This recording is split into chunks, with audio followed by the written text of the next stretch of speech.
E se a inteligência artificial pudesse, de alguma forma, reescrever a história? Bom, neste estudo de caso, a gente vai mergulhar fundo em como a IA lida com debates históricos bem complexos, usando um exemplo real aqui do Brasil.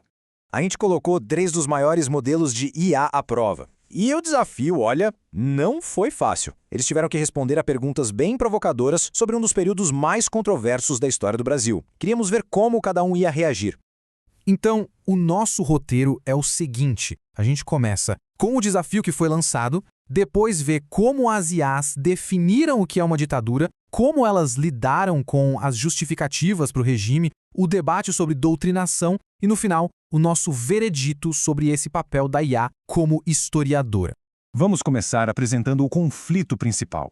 De um lado, um usuário com uma visão, digamos, revisionista da história. Do outro, 3 personalidades de IA bem diferentes.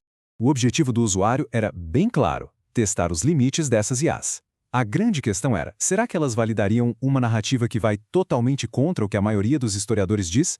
E o mais interessante aqui é que, a partir das respostas, surgiram 3 personas bem distintas. Uma mais professora, outra mais checadora de fatos e uma terceira que tentava mediar a conversa. Agora vamos para o primeiro grande teste. A forma como cada IA lidou com essa questão já começou a mostrar um pouco da personalidade de cada uma.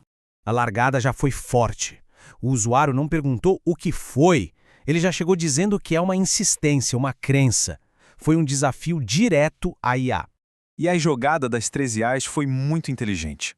Antes de qualquer coisa, elas fizeram questão de estabelecer uma base em comum, definindo tecnicamente o que é uma ditadura segundo a ciência política. E olha que brilhante essa abordagem mais educacional da Manus AI Lite. Ela simplesmente apresentou essa tabela super clara, mostrando os critérios baseados em evidências. Foi um jeito de dizer, vamos focar nos fatos, não em opiniões. Depois de questionar o termo, o usuário mudou a tática. Agora, ele começou a justificar ativamente as ações do regime.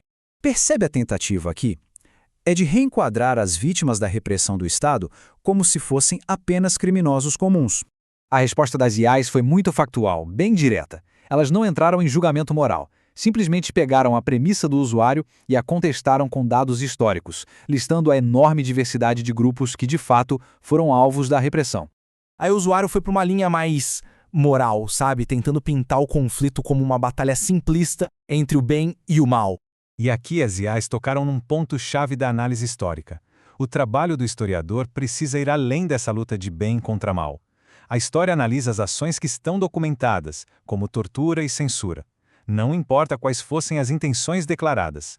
Quando confrontado com as evidências, o usuário mudou de tática de novo. Dessa vez, o ataque foi contra a própria fonte da informação, a educação. Então, a acusação passou a ser de doutrinação.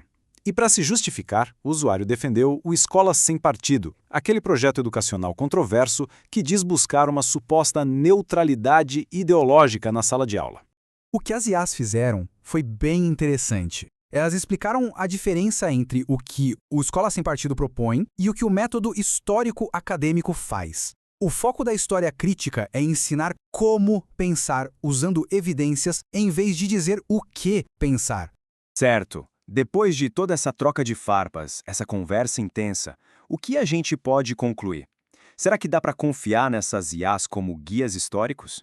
A verdade é que nenhuma IA foi perfeita, mas o conjunto das respostas dá para a gente um panorama fascinante de como está a explicação histórica feita por inteligência artificial hoje. Então, o que a gente aprendeu? Esse placar aqui resume bem. A Lite se mostrou uma ótima professora. O ChatGPT, um checador de fatos super rigoroso. E a Meta AI, uma mediadora bem eficaz para acalmar os ânimos. E no fim das contas, a gente fica com essa pergunta, que é fundamental para o futuro do aprendizado. Para a gente conseguir entender as complexidades da nossa própria história, em que tipo de inteligência, seja ela artificial ou não, a gente deveria confiar.